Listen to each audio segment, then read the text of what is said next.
Welcome to the Skull King Football Podcast, presented by Vox DFS Firelines. Now, here are your hosts, Justin and Ryan Skullrood. Okay, welcome to the Skull King Fantasy Football Podcast. I am your host, Justin Skullrood. With me as always, and if you are joining us via Twitter Live or Facebook Live, you will only be able to see Ryan's ugly face. Say hi to the people. Hi, everybody. This show is brought to you by Vox DFS Firelines. It is one of the industry leaders in consulting and providing DFS lines for just about any sport on any platform. For those of you watching the live feed, they are part of our backdrop there behind Ryan's ugly face. So they are a very, very visible sponsor for us. It doesn't matter if you play MLB, NASCAR, NFL, Major League Soccer, PGA, whatever, bowling, I don't know, whatever fantasy sport that you want to bet money on, Vox DFS Firelines has lines for you. They have experts who help pull in cash. Once again, we always like to highlight the story of a consultant who put up a line that won $65,000 in a single contest. Their MLB consultants are constantly winning cash on streaks of 10 days in a row or more. Once again, that's VoxDFS.com. That's VoxDFS.com. Reach out to them. Tell them that the Skull King Fantasy Football guys sent you, and that will be much appreciated. So today, we are going to cover some news and notes once again as our weekly show. We're going to cover some old news. Now that it's been, for the news that broke late last week, it may be a little bit old, but we want to make sure that we refresh and keep everybody up to date for those who check in weekly on the show. We're also going to cover our tight end tiers, one of my favorite positions to draft because you can get insane value without losing quality draft stock in the beginning of your draft rounds. And so we'll be talking about that today, but we will get into some news and notes, starting first and foremost with a bet that we put out that now all of us lost. I believe we put out a bet as to who or how many, not who many, how many teams Kristen Michael would be on this year. I think I set the over-under at 2. 2.5. Or 2.5. I think I won because I took the under because I thought it would be 2. But we all lost because, unfortunately for Kristen Michael and for the Colts, he suffered an injury and is now being placed on injured reserve and will not play this season. So that's a 1. Yeah, that's 1. That's it. And that's the only reason why we're covering that. We all lost a bet. Welcome to – we all really lost there. Yeah. Actually, maybe we all won because that's not going to happen again this year. But also, according to the Chicago Tribune, the Bears wide receiver Kevin White is back to full speed until he puts pads on. Yeah. Another player trending up, Doug Martin, according to reports, is looking like the Doug Martin of 2015. I will believe it when I see it, but the problem is he's still not playing for the first 3 games, so don't read too much into it. Have you actually seen the pictures of Doug Martin at practice?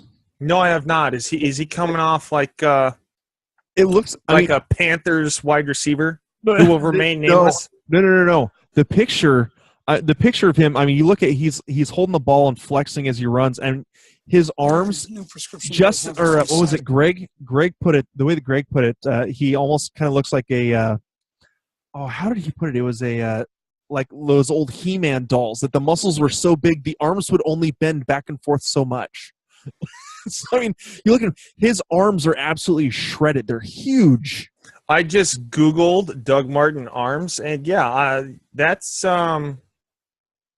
kind of insane. So I could only hope after millions of years of training to ever achieve that. But I like my couch too much. So. Yeah. All right, moving on.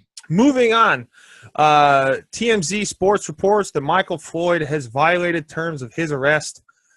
by testing positive for alcohol. Kind of good news, at least it wasn't a banned substance. It was just a violation of his parole. Yeah. But is this the end for Michael Floyd? It's getting there. Michael Floyd wasn't productive when he was actually on the field the last 2 years. So I'm not, who knows, if he can get things right, if he can get things right, he could possibly have a little bit of value, but I don't think he'll ever come back to actually having fantasy value, to be completely honest. No, So. I don't know if he. To me, I don't know any team that would take him. If you're gonna take him, you don't want him on your practice squad. He's too expensive. Yeah, but I don't. Squad. There's too much off the field issues, and there's too much young raw talent in this league. I don't think he sees a game time play on the field this year. Probably not. So moving on. Brian Costello of the New York Post doesn't think that it's a sure thing that Josh McCown will start week 1. No one knows who will start week 1 in New York. But really? I don't know if it matters. Probably not. And so we've done enough Jets bashing for one episode. We will. I think that needs to be a daily part of our episodes. We need to have at least 2 minutes of Jets bashing, because I fully believe over under on wins this year at 0.5. It'll be over. They're not gonna lose every game. I'm sure they've got a game against the Browns or the Chargers or something. Because even the Chargers lost to the Browns last year. They're not going to lose every game. They're not going to be very good. That's for darn sure. In terms of, we could, I guess we can make the daily Jets bashing kind of like how, Gary Vaynerchuk, a huge fan of the Jets, has his daily V. We could call it our daily Jets bashing. Just put that clip on Facebook. We could call it the Daily Dump, sponsored by your local porcelain gods. There we go. All right. Okay. Like I said, we've spent more than plenty time on the Jets. And we will move on. Titans and former New York Jets. It's kind of a little good segue there. Former New York Jets wide receiver Eric Decker have agreed. Is it a 1-year deal, or is it more? I think it's a 1-year deal. I think it's just a 1-year deal. At this point, 3 years ago was per source, but that's been official. I think this is great for all parties involved. I don't think anyone's happier than Marcus Mariota, who now actually has 2 receivers to throw to. Yeah. And a solid tight end who's getting a little bit up there in age. But I think this does wonders. Do you think he comes back only as a shell of himself, or obviously there's been no game tape yet, even in preseason, but what is your kind of early estimation on what we could see from Eric Decker this year? I'll look to see how old Eric Decker actually is. Was he 30? Yeah, he's 30. He just turned 30. So he's your age. Yeah, he's so old. In football years, he is. In terms of Decker, I think he can. He's not going to be that blow you away type of guy. He never really has been. He's just been Mr. He's always been Mr. Consistency. And so I think that he can stay that way if he can stay healthy. Around that 900 yards to 1,000 yards. I think with how much Tennessee wants to pound the rock, and with how much Mariota loves throwing to Walker, he may not get up to that 1,000 yards. But I think that he very well could be a solid wide receiver 3, wide receiver 2. Again, it's the offense. It's the offense that makes me doubt a little bit of his ability to produce at a high level. So, well, what I'll say is the defense in that division is atrocious. So there will be plenty of red zone opportunities, but a lot of that's going to go to the running backs who are beasts. So right now he's listed as the wide receiver 2 on the team. behind Davis. Davis being the 1, or maybe they're flip-flopped. I don't know. But obviously too early to tell. But I look to see good things from Decker. He's always been able to find his way into the red zone. I believe last time he had a full season, he scored 12 touchdowns, and there wasn't a single week where he had 2. So that's what we're talking about, Mr. Consistency. I like him. I am interested to see where his draft stock will be and his ADP when we get closer to draft time. But let's move on to the Baltimore Ravens.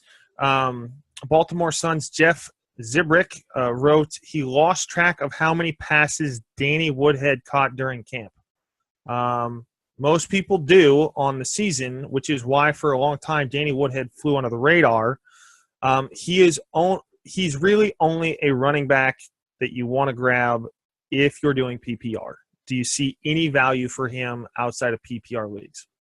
As a outside of PPR leagues, he is a flex player that on bye weeks, really. Just because you don't know what he's a boomer bust flex, really, in terms of non-PPR.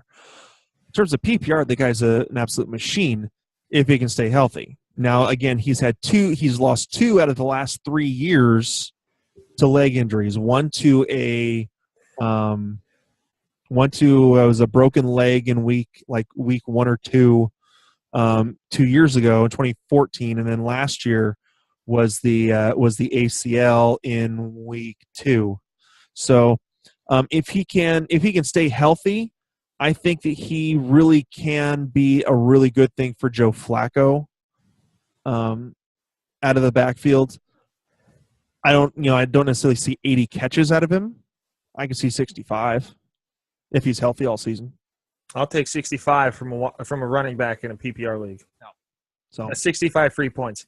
Moving on, Big Ben said that Martavis Bryant looks like a stud as usual. That is not my concern.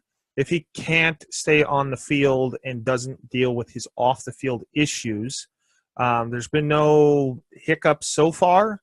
But how averse to grabbing Martavis Bryant are you this year in the draft? Depends on how cheap I can get him. Really, around round 4, would you grab him or would you let him go? Let him go.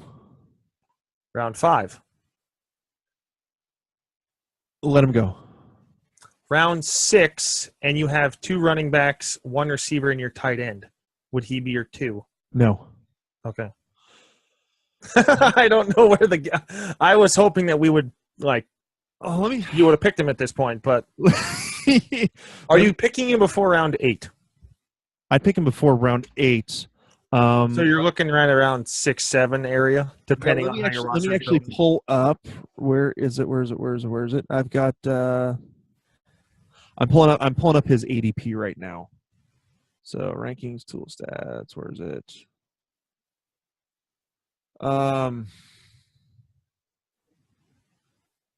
Crowd. I can't find it. Ah, there we go. ADP. For wide receivers, Martavis Bryant. I'm not seeing him on here. Where in the world is he? He must be way that's not down there. Here, maybe everyone else is risk averse as we are. There we go. I don't really see myself grabbing him. Found him. Guys I like, but where do you find him? 65 overall. And as wide receiver number 30. So people have him as a wide receiver 3. Really, he's a boom or bust wide receiver 3. Big boom, but also big bust. Especially if he's partying with. Would you call him especially if he's partying with Josh Gordon again? Sorry, say that again. Would you call him a boom boom and a bust bust?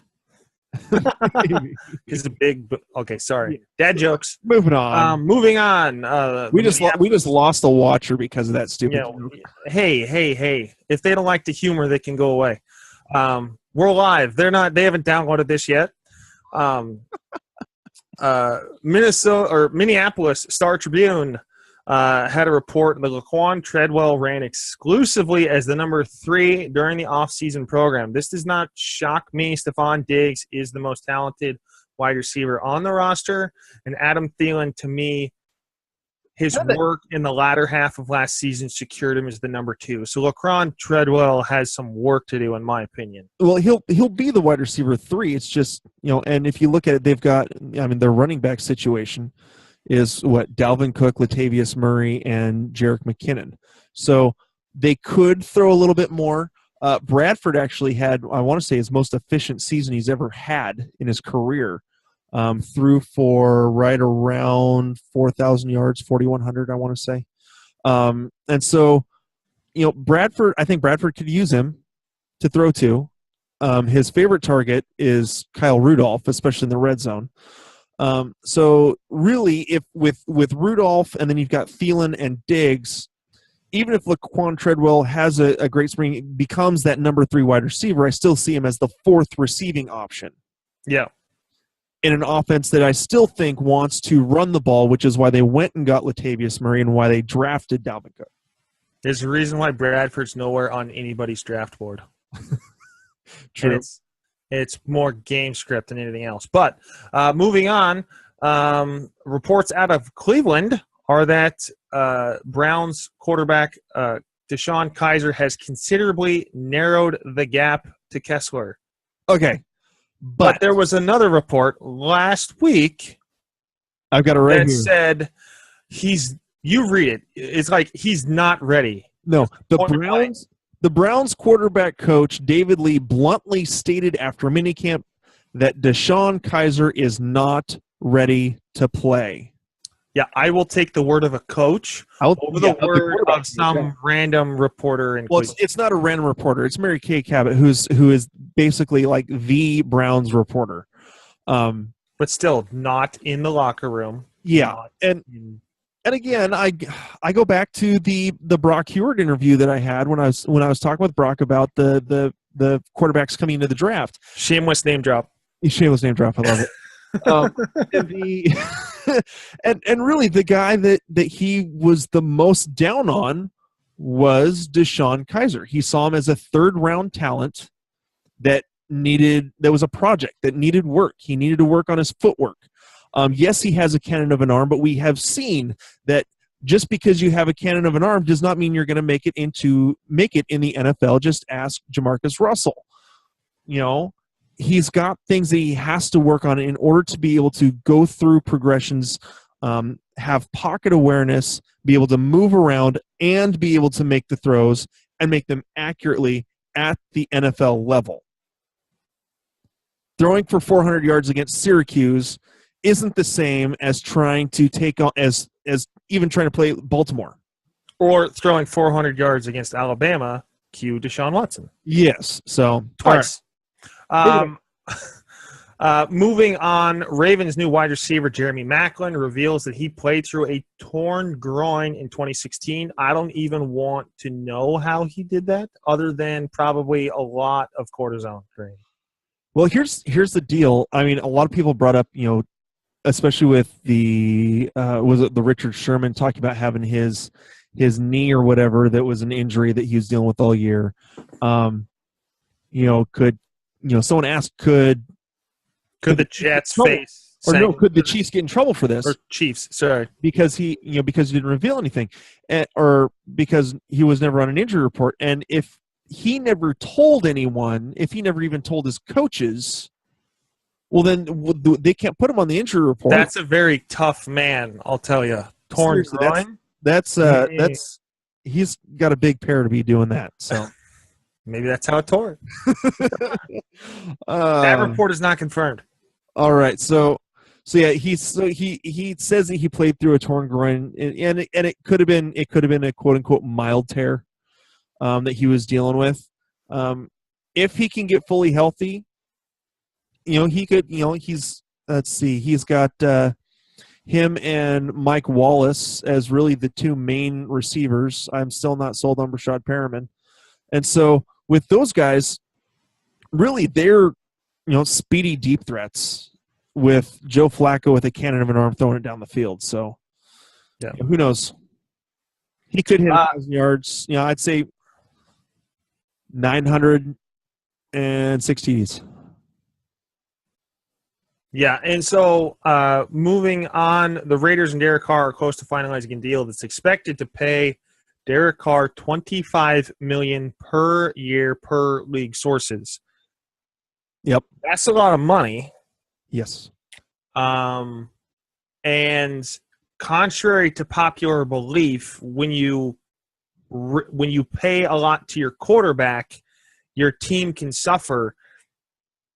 Looking at the NFL, that's not necessarily the same case. The Colts, Andrew Luck makes 24.6, quality quarterback. They had some injury issues and protection issues for him. Drew Brees, constant deliverer on his ability, makes 24.3, or made 24.3 last year. Kirk Cousins made 23.9. Joe Flacco, 22.1.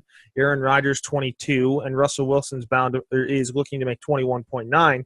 So these are all real solid quarterbacks, and most of those made the playoffs last year. So the fear of the Raiders now beginning to tip a little bit now that they've drastically, quote-unquote, overpaid in that they've put a lot of money or are going to look to put a lot of money into Derek Carr. I'm not as fearful as some others that I've talked to, but do you think he's worth it? I think he can be. Again, we're talking about a situation where he's coming up on the end of his rookie deal. Man wants to get paid. Yes, and he's a quarterback. He is a quarterback, and the Raiders have not had like a major stud quarterback in ever. When's the last major quarterback you can remember from them? Rich Gannon. Yeah. And you only remember that because he was in a Super Bowl. Yeah, I mean, I'd have to go back to Kenny Stabler is the last guy last good. Hey, Raiders. DeMarcus Russell was good during training camp until he decided to play offensive line. Oh gosh, no, he just got the size of an offensive line, and that's all. Yeah. So I mean, in 3 years, he's thrown for. He's got a 60% completion percentage, which isn't great. His thrown was 81 TDs to 31 interceptions. And his TD to interception ratio has been pretty good. Last year was 28-6, and he missed, I want to say, the last game of the season. So I think that he improved his efficiency last year. I think that he can, especially with the weapons that they have. When they've brought in, who did they bring in at tight end? They brought in, was it Jared Cook? Is that who they brought in? Yes. So they brought in Jared Cook at tight end. They've got their two wide receivers in Crabtree and Cooper. It's been a crazy night, and so you've got those. He's got talent to work with, and then they've got Marshawn to protect him, running out of the backfield a little bit. But they've also got two young running backs also to help bring up. They've got the weapons around. I don't think that paying him is going to hurt their offense. They've built around offense. Are they going to have the cap space to help out their defense more? And they drafted defense in this draft, so that helps. That helps. Also, on top of that, every year the cap keeps getting bigger, so that helps too. So I don't think this is going to kill him. Yeah. So we will move on. That wraps up our news and notes. Unless you have something else you want to share, do you? No. Oh, so much suspense. Okay, moving on to our tight end tiers. This segment is going to be brought to you by Bluehost. Bluehost is the #1 recommended web hosting company by WordPress.org. Every account features one-click WordPress installation. They have trained in-house experts available 24/7, and a help center full of guides, video tutorials, and more to help you build your website. They have a 30-day money-back guarantee. Bluehost gives you over 150 in advertising offers from Google, Bing, and other leading sites to help grow your business. We here at Skull King Football have been very impressed with how smooth our website has been running since we switched to Bluehost. And so if you want to launch your business today, go to bluehost.com/track/Skull King today. That's bluehost.com/track/Skull King. And for those of you who have never visited our website, please go on over there, click the Join Skull King Nation button. That's where you can join, be a part. It just says join us. It's the join us tab. Join us tab, sorry. But you can join us. You can support the show. We're going to start doing some giveaways here as we get closer to the season, giving away jerseys, autographs, memorabilia to those who are supporting the show as a way of giving thanks back to those who want to help support us in our endeavor to build a podcast out. And so, Ryan, do you have any other comments on that front? I was going to say, should I go ahead and say what the first giveaway is actually going to be? Yeah. Name what the first giveaway is. The first giveaway is actually going to be an autographed picture, signed picture of action shot of T.Y. Hilton. And we will have, it comes with the certificate of authentication to show that it actually was signed by T.Y. Hilton himself. So it's an 8x10. We have it ordered and it's on its way. So we will have that soon, but we'll probably give that away. I want to say mid to end of July. Mid to end of July. We want to do it sooner. I guess we could do it end of June. We've got another week. Yeah, we could possibly do it next episode, depending on. Let's wait a couple. Let's build up a little bit and see if we can get a few more people involved. So okay, moving on to what you really want to talk about, or what you really want to listen to, I should say. We're going to move on to our tight end tiers. Once again, we believe in a tier system, not a flat out ranking system, because that way you can see. You can kind of prejudge where you want to start to draft people, because if then you see someone that's in a higher tier that's slipping, you may want to go get them, kind of a thing. So we'll start with tier 1. I don't have very many. I have 2 guys here, and they're pretty much no brainers. But where do you want to start? Who's in your tier 1, Ryan? Well, here's the deal. I really have 3, and I didn't have a chance to edit and get my updated rankings up on the website yet. So again, if you go to skullkingfootball.com and go to draft-rankings or hit the rankings tab, all the rankings that are up there are actually my personal rankings. So just so you know, these are, I have not consulted with the writers or anything on this, but I have 4 of them right now. I'm updating this I will update this to 3. So my tier 1 is Travis Kelce, Jordan Reed, and Rob Gronkowski, with a temporary kind of that back end of tier 1, top end of tier 2 is Greg Olsen. But his production is based off of whether or not Cam Newton can stay healthy and find him in the end zone. Yeah, currently I have my tier 1 is only 2. That would be Rob Gronkowski and Jordan Reed. I personally, when I'm looking at drafting for me, I'm not going to grab either one of these guys because they're going to get picked way before I want to grab a tight end. Once again, I love the tight end position because there's tremendous value in round 7, 8, 9, and later. Tight end is one of those that I'll grab maybe just after grabbing my quarterback. But for me, Rob Gronkowski is a beast. There's a couple reasons why I don't want to grab him. One is injury history. Though he's a beast, he takes a beating and doesn't necessarily take care of his body off the field in doing WWE or WWF or whatever the acronym is now, as well as the signing of Brandon Cooks at New England makes me a little nervous because now there's even more talent to spread the ball around to, with already existing chemistry built with wide receiver running backs like Jeremy White, and the receiving core, Julian Edelman, and all those kinds of things. And they added Mike Gillislee from the running game. So to me, there's too many additional pieces they've added.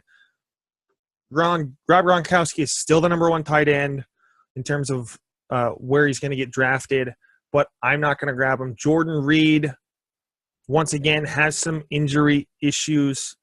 He's the centerpiece. He was the centerpiece last year. I don't think he will be this year with who they brought in wide receiving core. I believe the wide receiver core got better this year at Washington. And then I have Travis Kelce in a tier 3 because of who his quarterback is. Even though last year you mean as number 3? As number 3. Yeah, okay. But the first of tier 2. Yeah, I have him as number 1 simply because you have Alex Smith as your quarterback, who is always a check down guy, so he's going to be finding Travis Kelce all the time anyways. Plus, Travis Kelce was the number 1 scoring tight end last year, and they just got rid of Jeremy Maclin, who is probably one of their more talented wide receivers. So now you've got a wide receiver core with who? You've got Conley, Hill, and a bunch of no-names. Yeah, to me, here's why I have him. Because if any defense is smart, you double cover Kelce and you single cover whoever else you want. But to me, Tyreek the Freak does not, to me, impose enough of a threat as a number 1 to need to cover him with more than one guy, other than maybe the deep ball. But to me, Travis Kelce, yes, a solid tight end that I would try and get if I could. Currently being drafted mid to late 3rd round, kind of at the 3 or kind of round 3, pick 12. You have that up? Okay. But if I could get him in round 4, I'm grabbing him right away. That might be the beginning of round 4. So that's not much of a change. But his quarterback is still Alex Smith. So which means that he's going to be throwing to Travis Kelce all the time. Which means he'll dump it down. But still, I like Greg Olsen better because to me, Greg Olsen is more consistent. They're both in tier 3. You mean tier 2? Sorry, tier 2. They're both in tier 2. But yeah, I'll let you start talking about your tier 2 guys. All right, so my tier 2 guys. So again, I've got my top 3. So Kelce, Reed, and Gronkowski, with Greg Olsen kind of back and forth that tier 1, tier 2. So in tier 2, especially for this year, I'm going Olsen, Martavis Bryant, Jimmy Graham, Tyler Eifert, Delaney Walker, Kyle Rudolph, Zach Ertz, and Hunter Henry. That's a big tier 3. A big tier 2. Yeah, well, I mean, I understand that. And I could have narrowed it down. I have but I think, but honestly, for me, that's in a 12-team league, that's everyone who's going to finish as a tight end 1. So say those names again. So it's Martavis Bryant, Jimmy Graham, Tyler Eifert, Delaney Walker, Kyle Rudolph, Zach Ertz, and Hunter Henry. I would be fine with any of those guys. Now, here's why I have that big of a group. You know that Jimmy Graham is going to have a pretty good season with Russell Wilson. May finish better than he did last year. Last year he had 960 yards and like 6 TDs. You have Martavis Bryant, who's changing teams and going to Aaron Rodgers, but the last time that Aaron Rodgers actually had a tight end that he used frequently and well was now I can't remember the guy's name again. Going back towards the beginning of his career with Green Bay. Green Bay. Yes, I've got to look this up because I'm having a bad day. Tight end Green Bay. Oh shoot. Anyways, so Jermichael Finley. There it is. Finally, Jermichael Finley. So you've got that you're dealing with. So how much is he going to be used, especially when they've got the other 3 wide receivers? Tyler Eifert is a touchdown machine, not a huge amount of yards, but a touchdown machine as long as he stays healthy. Delaney Walker is going to get his yards. Is going to get his catches from Mariota. Kyle Rudolph is going to get. He's the number 1 target for Sam Bradford, and will get in the end zone. Zach Ertz really turned it on last year. I may actually bump Zach Ertz down because I'm not totally sold on him completely. And Hunter Henry, I think, will have a better. Will do a little bit more this year than he did last year. He split a lot with Antonio Gates. I don't know how healthy Antonio Gates can stay for the year. So, yeah, I have Hunter Henry not doing what he did last year. I'm a little more bearish, bullish, bearish, whichever one is negative. Bearish. There we go. I think. Yeah. So, but to me, unless the entire wide receiver core goes down like it did last year, and per reports in preseason, there's a lot of injuries already happening. But unless that continues throughout the season, Hunter Henry was the benefactor of a injury-riddled offense. And I think that's what benefited him the most. I don't think that's going to happen again. Yes, Antonio Gates is returning, even though he's old. They're still chasing that touchdown record for Antonio Gates. So in the red zone, as much as we talked about that preseason and that being a buying option for Antonio Gates last year, it's not a buying option for Antonio Gates. It's more kind of a selling option on Hunter Henry personally. But yes, I like Jimmy Graham, Greg Olsen, Travis Kelce, Tyler Eifert as well in that tier. I like Kyle Rudolph once again in that tier. Did you mention Kyle Rudolph in that tier for you? I did, yes. Yeah, to me, Kyle Rudolph is another guy where you don't have to – there's no real injury history with him. Much like a Greg Olsen. Well, Greg Olsen. He has a little bit of injury history. He had a little trouble early in his career staying healthy, but not as of late in the last 3 or 4 seasons. The last 3 seasons ago. So the last 2 years he's been okay. Last year he stayed healthy for the full season. So he's one of those guys that, again, as long as he stays healthy, he's been very, very productive. Yeah, to me, once again, the receivers are nothing to really splash at. And Correct. So I think that also helps him. Last year going 83 catches for 840 yards and 7 touchdowns. I look for him to continue that, which puts him as a tight end 1, excuse me. Yeah. I'm a little bearish also on Delaney Walker. I don't have him in that tier. I have him in the next one because the additions, and this is just recent, because of the addition of Eric Decker and Corey Davis, there's better receiving options, and no longer is Delaney Walker kind of the number 1 guy, and I think that drops him. Still a solid tight end, but I don't think he's going to be a tight end 1 by the end of the season. I think he'll still be a tight end 1, again, as long as he stays healthy. I actually have him ranked lower than the consensus does. So, which, I mean, I use I do all my rankings and everything through Fantasy Pros and through their ranker tool. And so I'm a lot higher on Martavis Bryant than most. And yeah, I am a little bit down on Delaney Walker compared to the pros. I still think though that Marcus Mariota, he was the safety blanket for Marcus Mariota. So yeah. And then who do you have in your next tier? Because I have a surprise pick. I almost put him into this next tier, or into the tier we just talked about. But who do you have in this next tier? Okay, so in this next tier, again, I have not updated these in a couple weeks. I meant to today, and life got in the way. So I would probably move Zach Ertz down into this tier, probably bump Jack Doyle up. Okay. He's the one tight end in Indianapolis.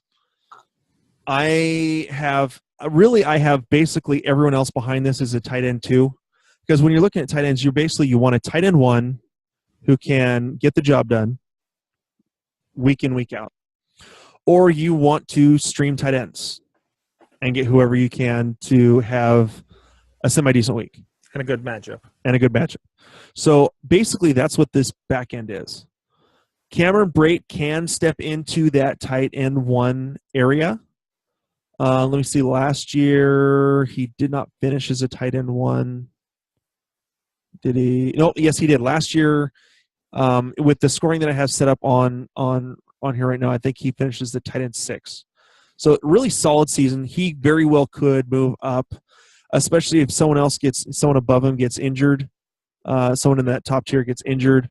They'll move down. That could very well move him up as well. So, going on to Cameron Brate, then Antonio Gates, CJ Fedorowicz. The reason that I have Fedorowicz somewhat high, I have him higher than most. You like his name. Part of it's that. We're also going to look back at last year. Brock Osweiler targeted him a lot.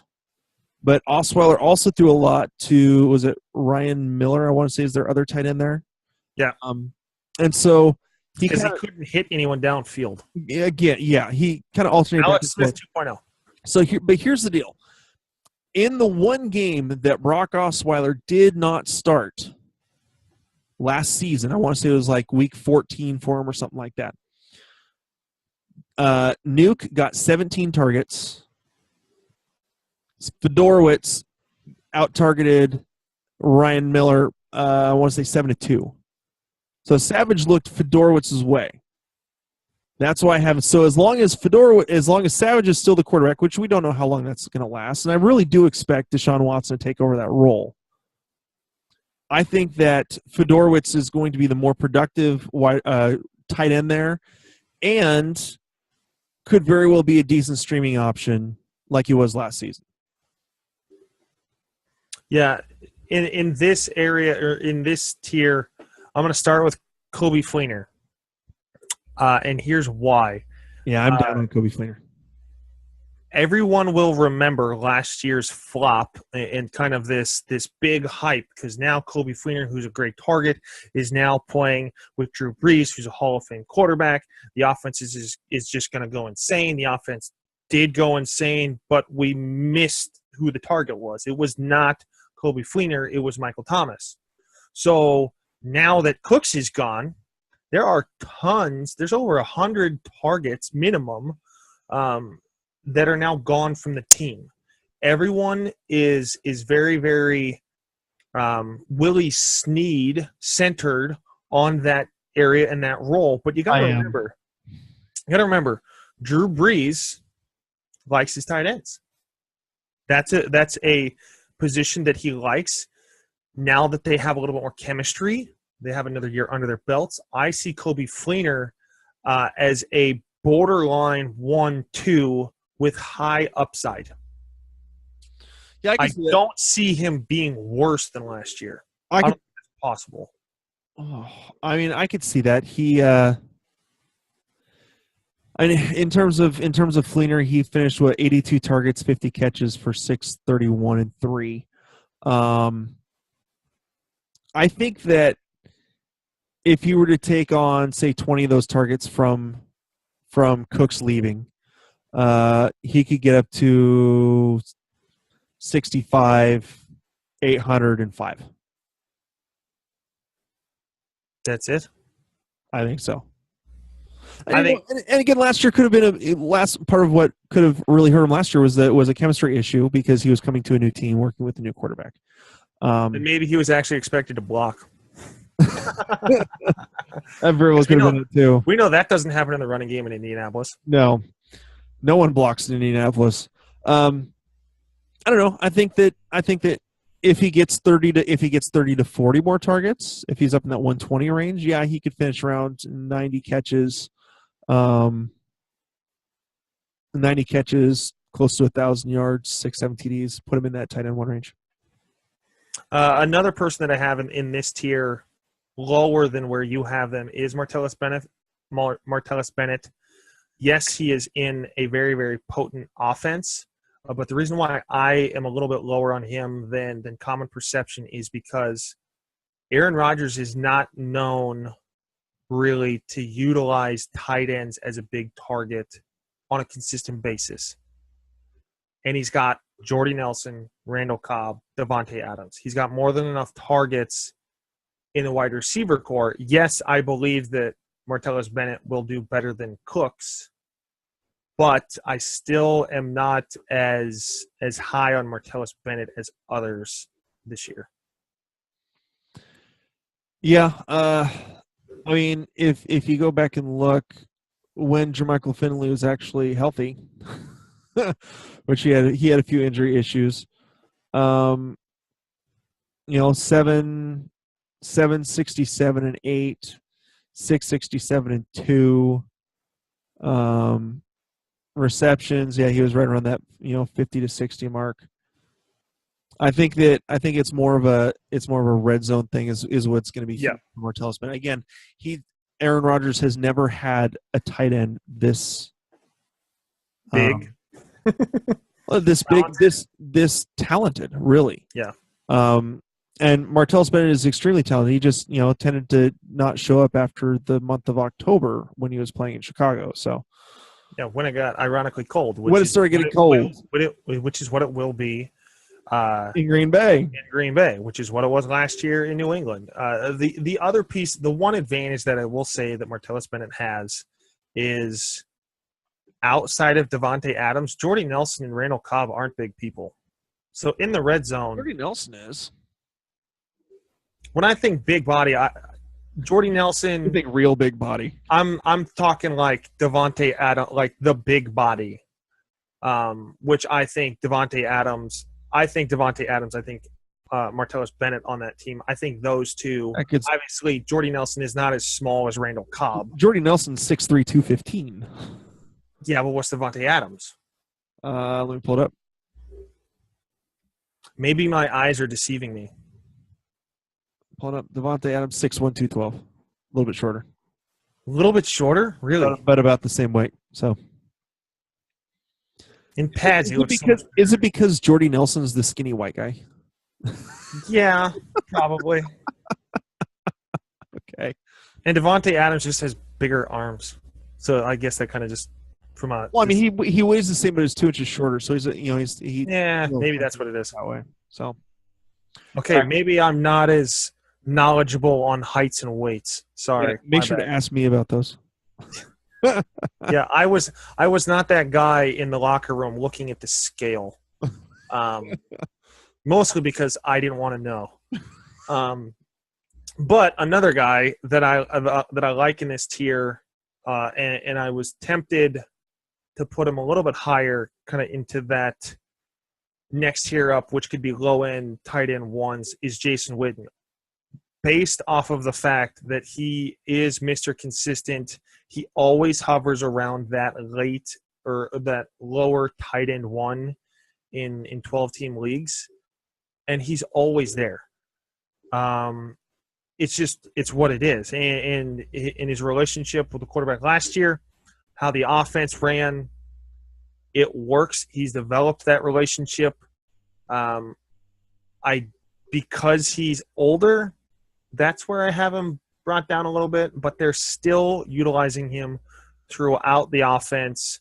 Dak Prescott used him a lot as a rookie. Rookies like throwing to the checkdowns on the tight ends just to get the ball out as opposed to holding it for too long.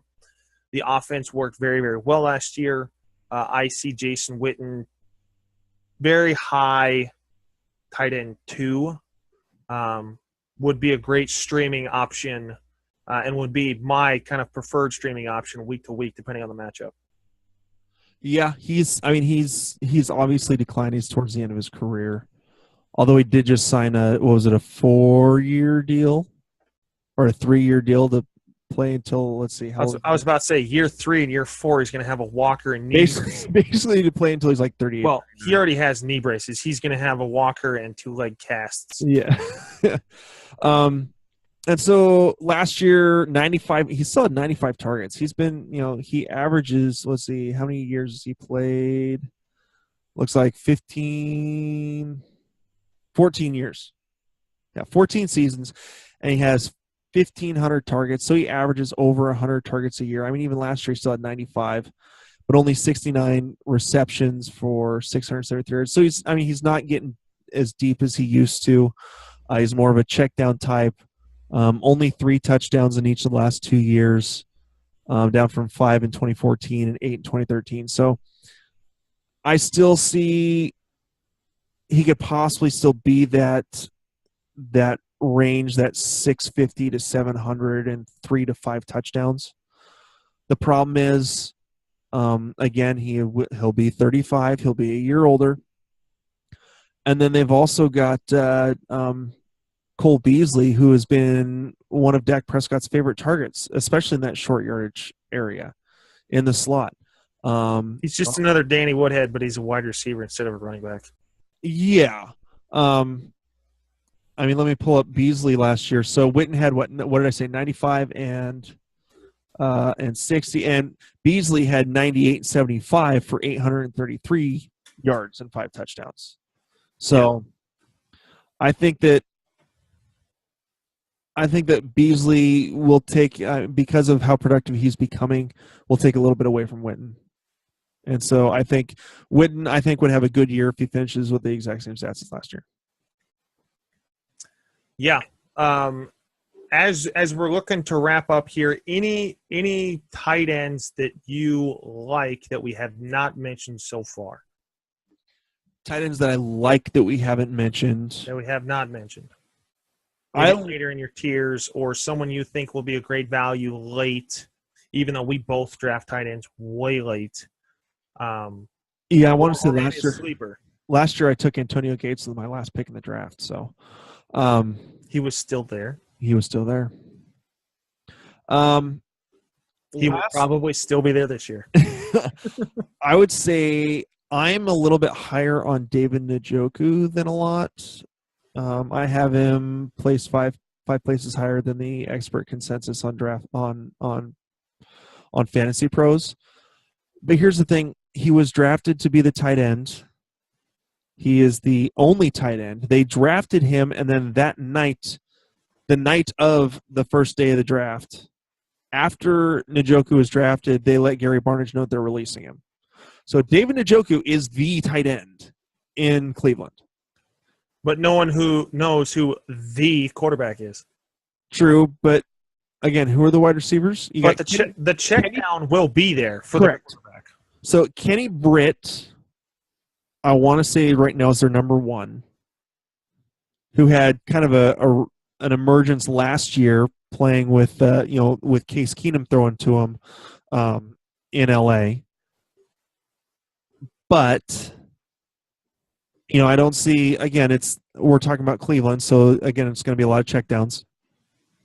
Then on top of that, who's their next wide receiver? Josh Gordon is suspended still, and still has not been reinstated by the NFL. And probably won't. And then you've got Corey Coleman, who gets injured falling on a football. Was out all of minicamp, and now they're holding him out of anything until training camp. Yeah, that's still one of my favorite jokes of the offseason. Just make sure he there's no footballs around for him to fall on. Yeah. And by joke, I mean the Cleveland Browns, not him falling on a football. So, they've made a lot of improvements, but I still think David Njoku is going to be he'll be there because of necessity. There's no one else to throw to really step, unless one of the rookies unless one of the guys they drafted from last year really steps up. So hang on. They have Randall Telfer. I don't even know who that is. I just had to look up on their depth chart who the backup tight end was. Tight end was, because there's 5, and I only recognize one name. Yeah, David Njoku. Njoku, I hate adamantly hate drafting rookie tight ends. I won't draft him, but I'll keep an eye on him. Yeah, it's one of those things. I won't draft. I also adamantly hate having a second tight end on draft day. I would rather have one and then stream at will if I need to. Yep. To me, Njoku is not draftable. Current draft position is round 13. Some drafts don't even go that deep. But he's going to be at the end. He's at number 15? No, 13. Round 13. Oh, round 13. Round 13, pick 9. I was like, anyone that picks him 15, thank you for giving me your title. Yeah. Okay. I wanted to talk about this. I heard this on another podcast, and I'll go ahead and throw it out to Eat Sleep Fantasy talk about this because I completely agree with them. And my rankings have been this way for a long time. There is absolutely no reason why O.J. Howard should be drafted before Cameron Brate. O.J. Howard is a rookie. And he's currently being drafted in round 10, pick 6, and Cameron Brate is round 13, pick 7. Correct. Cameron Brate's getting picked behind David Njoku. I know. How ridiculous is that? When you look at the season that he had last year, I want to play in all of those leagues. Britt was the tight end 6 last year. Yeah, on Yahoo and standard leagues. I mean, what's going on here? Yeah. So I think that Cameron Brate needs to be drafted above O.J. Howard. The only reason to take O.J. Howard is for is if Brate gets injured and O.J. Howard is pushed into duty, or in dynasty drafts. Okay, I will alter what I have previously said. If Cameron Brate is sitting there at the end of the draft, and I can pick him up as a second tight end, that is someone that I would look to because that is way too late for what he is looking to do. People, I'm going to get on my soapbox here. O.J. Howard did not do hardly a thing in college as a receiver. Why? Because Alabama is not a throwing team. Yes, he is an incredible talent, but there's still some development that needs to happen for O.J. Howard. That will take time and longer time than one season, or at least longer than one spring train, or than one mini camp and one preseason. Cameron Brate will be the tight end day one. O.J. Howard still has plenty of development that he has to do. Yes, he's an incredible talent. And in the national championship game, he did some great things against Clemson. But still, that is 2 games out of his career that he was highlighted. Other than that, there's not much to go on in terms of statistics. Yes, still a beast in terms of athletic ability. But to me, Cameron Brate's reputation still has him ahead. Correct. And if I'm in a league where someone takes O.J. Howard, I will verbally laugh during that draft. And I hope it's in person. Yeah, I will. Well, I'll giggle. I won't laugh. I will giggle. But yeah, I mean, you look at O.J. Howard, 38 receptions and 45 receptions in the last 2 years, 7 total touchdowns in his career, 7 touchdowns. He's not utilized. So I mean, we don't have enough information. Yeah, he is a physical beast at 6'6", 250 pounds, and has shown athleticism. But there's another tight end in front of him. Yeah. On the depth chart. So yeah. I've got to stick with Cameron Brate. 2 guys that I will talk about very quickly, and then I will wrap it up, unless you've got one more. But I would say keep an eye out for Austin Hooper, and that is solely on the fact that Steve Sarkisian, as an offensive coordinator, loves the tight end. He absolutely loved utilizing Austin Seferian-Jenkins as his tight end go-to in the red zone and all throughout the field when he was a coach at Washington. He uses the tight end. It's part of his offensive scheme. Until preseason comes around, I'm not moving him up yet because, once again, we got to see it on the field. Yes. If I start seeing I don't need to see touchdowns from Austin Hooper in the preseason. I just need to see what type of routes they're running with him, and I will move him up. I don't have him going any lower than he currently is, currently being drafted round 14, pick 3. Yeah. So sometimes he might not even be drafted, but look at him as a possible streamer. The other one that I really like is Jesse James. We talked about him a lot last season. Ladarius Green is officially gone, so there's no one in front of him. And Roethlisberger is one of those quarterbacks who likes to throw touchdowns. I am bearish on Roethlisberger. I didn't like him last year. He proved me wrong. I may have been 1 year too early, but I am not drafting Roethlisberger, period, where I don't think he's going to end up as a quarterback 1 personally. But that's my take, and we can explain that later on a quarterback show.